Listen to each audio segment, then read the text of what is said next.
ಪ್ರತಿ ಸತಿ ಹೇಳ್ತಾ ಇರ್ತೀರಾ. ಸೊ ನಾವು ಡಿಟ್ಯಾಚ್ಡ್ ಮಾಡಲ್ ಇರಬೇಕು, ಅಟ್ಯಾಚ್ಡ್ ಮಾಡಲ್ ಇರಬಾರ್ದು. ಸೊ ನಮಗೂ ಕೃಷ್ಣನ್ಗೆ ಅಷ್ಟೇ ಸಂಬಂಧ, ಅದು ಬಿಟ್ಟರೆ ಬೇರೆ ಯಾವುದೂ ಸಂಬಂಧ ಇಲ್ಲ ಅಂತ. ಬಟ್ ನಾವು ಇನ್ನೂ ಅದೇ ಒಂದು ಅಜ್ಞಾನದಲ್ಲಿ ತುಂಬ ಒಂದು ಅಟ್ಯಾಚ್ಡ್ ಆಗಿರ್ತೀವಿ. ಸೊ ಫ್ಯಾಮಿಲಿ ಆಗಿರ್ಬೋದು, ಅಥವಾ ಅನಾವಶ್ಯಕವಾಗಿ ಬೇರೆ ಯಾರನ್ನ ಎಕ್ಸ್ಪೆಕ್ಟೇಷನ್ನು ಇಟ್ಕೊಳ್ಳೋದಾಗಿರ್ಬೋದು. ಸೊ ಈ ರೀತಿ, ಸೊ ಅದರಲ್ಲೂ ಕೂಡ ಎಸ್ಪೆಷಲಿ ಸೊ ಇವಾಗಿನ ಒಂದು ಯೂತ್ಸ್ ನೋಡ್ಬೋದು. ಸೊ ತುಂಬ ಜನ ಒಂದು ಏನು ಅಜ್ಞಾನದಲ್ಲಿ, ಸೊ ಈ ರೀತಿ ಏನು ಒಂದು ಪ್ರೀತಿ ವೈಫಲ್ಯದಿಂದ ಆಗಿರ್ಬೋದು. ಸೊ ಈ ರೀತಿ ತುಂಬ ಜನ ಒಂದು ಏನು ಆತ್ಮಹತ್ಯೆ ಮಾಡ್ಕೊಳ್ಳೋದಾಗಿರ್ಬೋದು. ಈ ರೀತಿ ತುಂಬ ಡಿಸ್ಟರ್ಬೆನ್ಸ್ ಆಗ್ತಿದ್ದಾರೆ ಇವಾಗಿನ ಒಂದು ಇದರಲ್ಲಿ. ಕೆಲವು ವರ್ಷಗಳಿಗೆ ನೋಡೋದಾದ್ರೆ ತುಂಬ ಈ ಥರ ಒಂದು ಇನ್ಸಿಡೆಂಟ್ಸ್ ಲೈಕ್ ಆತ್ಮಹತ್ಯೆ ಮಾಡ್ಕೊಳೋದೆಲ್ಲ ತುಂಬ ನಾನು ನೋಡಿದ್ದೆ. ಸೊ ಹಾಗಾಗಿ ಸೊ ಈ ಥರ ಒಂದು ಡಿಟ್ಯಾಚ್ಡ್ ಆಗಿ ಯಾವ ರೀತಿ ಇರಬೇಕು, ಅಟ್ಯಾಚ್ಮೆಂಟ್ ಯಾವ ರೀತಿ ಬೆಳೆಸ್ಕೊಂಡಿಲ್ಲದೆ ಸೊ ನಮ್ಮ ಒಂದು ಇದನ್ನ ಮಾಡ್ಕೊಂಡ್ರೆ ಯಾವ ರೀತಿ ಅಂತ ಒಂದು ಪ್ರಶ್ನೆ ಇತ್ತು ಪ್ರಭು. ಎಸ್.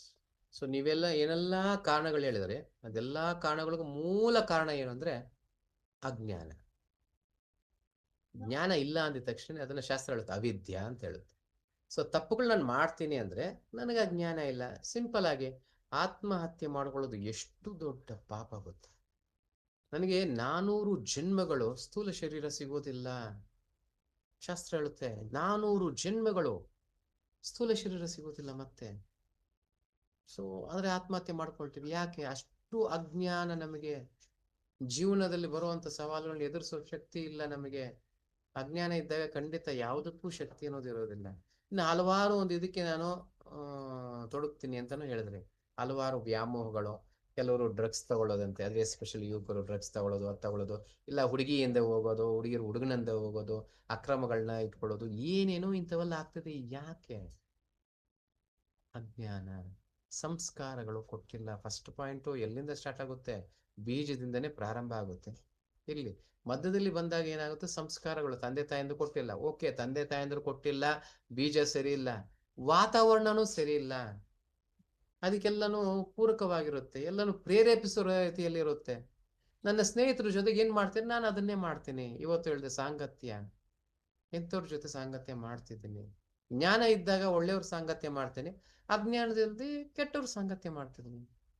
ಕುಡುಕರ ಸಾಂಗತ್ಯ ಮಾಡಿದಾಗ ಕುಡಿಲೇಬೇಕಾಗುತ್ತೆ ಅವ್ರ ಜೊತೆಗಿದ್ದಾಗ. ಕರೆಕ್ಟ್. ಅದೇ ರೀತಿ ತಪ್ಪಾದ ವ್ಯಕ್ತಿಗಳ ಜೊತೆ ಸಾಂಗತ್ಯ ಮಾಡ್ತೀನಿ, ಅದೇ ಆಗ್ತಾ ಇರುತ್ತೆ. ಇವಾಗ ಇದಕ್ಕೆಲ್ಲ ಏನ್ ಪರಿಷ್ಕಾರ? ತೊಂದರೆಗಳಿದೆ, ತೊಂದರೆ ಇಲ್ಲ ಅಂದ್ರೆ ಇಡೀ ಸಮಾಜ ಇರೋದೇ ತೊಂದರೆದಲ್ಲೇ.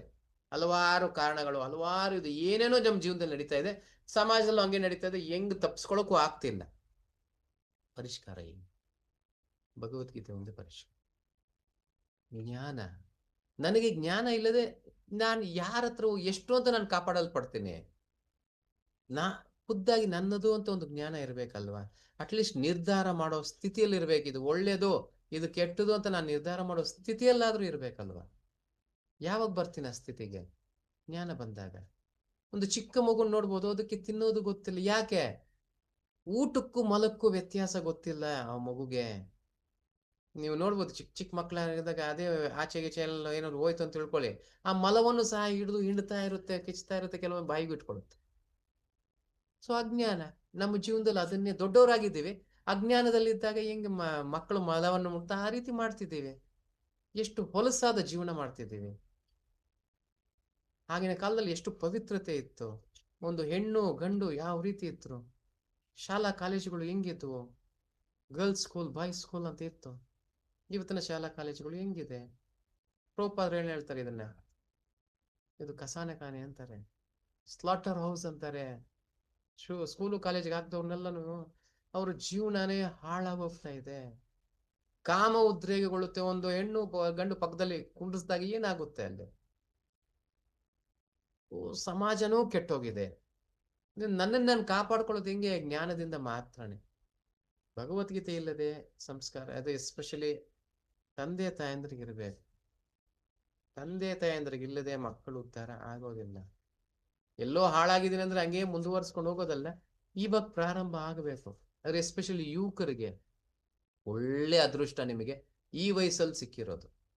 ಯಾಕಂದ್ರೆ ಇನ್ನು ದಾಂಪತ್ಯ ಜೀವನಕ್ಕೆ ಬರ್ಲಿಲ್ಲ, ಆಯ್ಕೆ ಇಲ್ಲಿಂದನೇ ಪ್ರಾರಂಭ. ನಾನೊಂದು ಹುಡುಗಿನ ನೋಡ್ಬೇಕು, ಏನ್ ನೋಡ್ಬೇಕು? ಆಕೆ ಅಂದವನ್ನು ನೋಡ್ಬೇಕಾ, ಆಸ್ತಿ ಐಶ್ವರ್ಯ ನೋಡ್ಬೇಕಾ, ಏನ್ ನೋಡ್ಬೇಕು? ಗುಣಗಳನ್ನ ನೋಡ್ಬೇಕು. ಆಗಿನ ಕಾಲದಲ್ಲಿ ತಂದೆ ತಾಯಂದ್ರು ಮಗಳಿಗೆ ಒಂದು ಹುಡುಗನ್ನ ನೋಡ್ಬೇಕು ಅಂದ್ರೆ ಯಾವ ರೀತಿ ನೋಡ್ತಿದ್ರು? ಆತ ಎಷ್ಟು ಯೋಗ್ಯವಂತನು ಅಂತ ನೋಡ್ತಿದ್ರು. ಏನ್ ಕೆಲ್ಸಕ್ಕೆ ಹೋಗ್ತಿದ್ದಾನೆ ಅಂತ ನೋಡ್ತಿದ್ರು. ಆತನೇನಾದ್ರು ಟೀಚರ್ ಆಗಿದ್ದಾನೆ, ಅದಿದ್ದಾಗಿದ್ದಾನೆ, ಗೌರವಂತ ಇದರಲ್ಲಿದ್ದಾನೆ, ಆತನಿಗೆ ಕೊಡೋಣ ಅಂದ್ರು. ಸಂಬಳ ನೋಡ್ತಿರ್ಲಿಲ್ಲ. ಇವತ್ತು ನನ್ನ ಮಗಳನ್ನ ಕೊಡ್ಬೇಕಂದ್ರೆ ಏನ್ ನೋಡ್ತೀನಿ? ಆತನಿಗೆ ಎಷ್ಟು ಸಂಬಳ, ಏನ್ ಮಾಡ್ತಿದ್ದಾನೆ ಅನವಶ್ಯಕ, ನನಗೆ ಕಳ್ತನ ಮಾಡ್ತಿದ್ದಾನೆ, ದೊರೆ ಮಾಡ್ತಿದ್ದಾನೆ, ಏನ್ ಮಾಡ್ತಾನೆ, ಎಷ್ಟು ಅಕ್ರಮ ಮಾಡೋದು, ಸಂಬಳ ಎಷ್ಟು ಆತನಿಗೆ? ಅಜಗಜಾಂತರ ವ್ಯತ್ಯಾಸ ಆವತ್ತಿಗೂ ಇವತ್ತಿನ ಜೀವನಕ್ಕೆ. ಸೊ ಇದೆಲ್ಲ ಮೂಲ ಕಾರಣ ಅಜ್ಞಾನ. ಭಗವದ್ಗೀತೆ ಇಲ್ಲ ಅಂದ್ರೆ ಖಂಡಿತಗಳು ನಮ್ಮ ಜೀವನದಲ್ಲಿ ಯಾವತ್ತೂ ಸಂತೋಷವಾಗಿರಕ್ ಆಗೋದೇ ಇಲ್ಲ. ಫಸ್ಟ್ ಪಾಯಿಂಟ್, ಸಂಸ್ಕಾರಗಳಿರೋದಿಲ್ಲ. ಯಾವುದೇ ಕುಟುಂಬಗಳಲ್ಲಿ ನೀವು ಸಂಸ್ಕಾರವಂತ ಕುಟುಂಬಗಳಲ್ಲಿ ಕೆಲವೊಂದು ಹೋಗಿ ನೋಡಿ ಗೊತ್ತಾಗುತ್ತೆ. ಸೀರಿಯಸ್ ಆಗಿ ಹೇಳ್ತೀನಿ, ಕೆಲವೊಂದು ನಿಜವಾಗ್ಲೂ ಬ್ರಾಹ್ಮಣ ಕುಟುಂಬಗಳಿರುತ್ತೆ. ಅಂದ್ರೆ ವೇಷಭೂಷಣಧಾರಿಯ ಬ್ರಾಹ್ಮಣರಲ್ಲ, ನಿಜವಾದ ಬ್ರಾಹ್ಮಣರಾಗಿರ್ತಾರೆ. ಅವ್ರ ಮನೆಯಲ್ಲಿ ನೋಡಿ ಜೋರಾಗಿ ಕೂಗೋದಿಲ್ಲ. ಬಾರೋ ಹೋಗೋ ಚಿಕ್ಕ ಮಗುನಾಗಿದ್ರು ಸರಿ ಏಕವಚನದಲ್ಲಿ ಕರೆಯೋದಿಲ್ಲ. ಮನೆಯಲ್ಲಿ ಮಧ್ಯದಲ್ಲಿ ಭಗವಂತನಿಟ್ಟಿರ್ತಾರೆ, ಜೋರಾಗಿ ಕೂಗೋದಿಲ್ಲ. ಉದಾಹರಣೆಗೆ ನಮ್ಮ ಮನೆಗೆ ಯಾರಾದ್ರೂ ಗಣ್ಯ ವ್ಯಕ್ತಿನ ಕರಿತೀನಿ, ಉದಾಹರಣೆಗೆ ಪ್ರಧಾನಮಂತ್ರಿ ನಮ್ಮ ಮನೇಲಿ ಕರಿತೀನಿ ಅಂತ ತಿಳ್ಕೊಳ್ಳಿ. ಅವ್ರ ಎದುರುಗಡೆ ನಾನು ಜಗಳ ಆಡ್ತಾ ಇರ್ತೇನೆ, ಜೋರಾಗಿ ಮಾತಾಡ್ತಾ ಇರ್ತೇನೆ? ಇಲ್ಲ. ಅಖಿಲಾಂಡ ಕೋಟಿ ಬ್ರಹ್ಮಾಂಡ ನಾಯಕ ನಮ್ಮ ಮನೇಲಿ ಕುಂತಿರುವಾಗ ನಾನು ಜೋರಾಗಿ ಹೆಂಗ್ ಮಾತಾಡಕ್ಕಾಗುತ್ತೆ? ನನ್ನ ಅಹಂಕಾರ ತೋರ್ಸಕ್ ಹೆಂಗಾಗುತ್ತೆ? ಸೊ ಅಷ್ಟು ವಿನಮ್ರ ಭಾವದಿಂದ ಇರ್ತಾರೆ, ಅಷ್ಟು ಮೆತ್ತಿಗೆ ಮಾತಾಡ್ತಿರ್ತಾರೆ, ಅಂತ ಒಂದು ಗುಣವನ್ನ ಹೊಂದಿರ್ತಾರೆ. ಸೊ ಭಕ್ತಿ ಬರದೆ, ಭಗವದ್ಗೀತೆ ಇಲ್ಲದೆ ನೀವು ಹೇಳಿರೋ ಯಾವುದೇ ಪ್ರಶ್ನೆಗಳಿಗೂ ಉತ್ತರಗಳು ಸಿಗೋದಿಲ್ಲ. ಅದು ಬಂದ ನಂತರನೇ ನಮ್ಮ ಜೀವನಕ್ಕೆ ಪರಿಷ್ಕಾರ ಅನ್ನೋದು ಕಾಣಿಸ್ಕೊಳುತ್ತೆ, ಬೆಳಕು ಬಂದ ಹಾಗೆ. ಕೃಷ್ಣನು ಅದನ್ನ ಭಗವದ್ಗೀತೆ ಹೇಳಿದ್ರು, ಏನದು? ಅಜ್ಞಾನ ತುಂಬಿರೋ ಹೃದಯದಲ್ಲಿ ಜ್ಞಾನವನ್ನು ತುಂಬಿಸ್ತಾನೆ, ಜ್ಞಾನದ ದೀಪ. ತೇಷಾಮೇವಾನುಕಂಪಾರ್ಥಮಹಂ ಅಜ್ಞಾನಜಂ ತಮಃ ನಾಶಯಾಮ್ಯಾತ್ಮ ಭಾವಸ್ತು ಜ್ಞಾನ ದೀಪೇನ ಭಾಸ್ವತ್. ಜ್ಞಾನದ ದೀಪವನ್ನ ಬೆಳಗ್ತಾನೆ, ಕತ್ತಲಾಗಿರೋ ನಮ್ಮ ಜೀವನ ಬೆಳಕುಮಯ ಅಂತ. ಹೆಂಗೆ ಸೂರ್ಯ ಹುಟ್ಟಕ್ ಮುಂಚೆನೆ ಬೆಳಕು ಬರುತ್ತೆ, ಹಂಗೆ ನಮ್ಮ ಜೀವನದಲ್ಲಿ ಕೃಷ್ಣ ಬರಕ್ ಮುಂಚೆನೆ ಬೆಳಕು ಬರುತ್ತೆ, ಜ್ಞಾನ ಬರುತ್ತೆ. ಆ ನಂತರನೇ ಕೃಷ್ಣನ ಪ್ರಕಟನಾಗ್ತಾನೆ ನಮ್ಮ ಜೀವನ. ಸೊ ಈ ರೀತಿ ನೀವು ಹಲವಾರು ಪ್ರಶ್ನೆಗಳು ಕೇಳಿದ್ರೆ, ಆದ್ರೆ ಇದನ್ನ ಹೊರತುಪಡಿಸಿ ಇನ್ನೂ ಸಾವಿರಾರು ಲಕ್ಷಾಂತರ ಪ್ರಶ್ನೆಗಳಿದೆ. ಸೊ ಎಲ್ಲದಕ್ಕೂ ಉತ್ತರ ಜ್ಞಾನ. ಆ ಜ್ಞಾನ ಇರೋದು ಭಗವದ್ಗೀತೆ. ಭಕ್ತಿ ಇಲ್ಲದೆ, ಭಗವದ್ಗೀತೆ ಇಲ್ಲದೆ ಜೀವನ. ಓಕೆ, ಧನ್ಯವಾದ ಪ್ರಭು. ಹರೇ ಕೃಷ್ಣ. ಧನ್ಯವಾದ ಪ್ರಭು. ಹರೇ ಕೃಷ್ಣ. ಸೊ ಕೆಲವು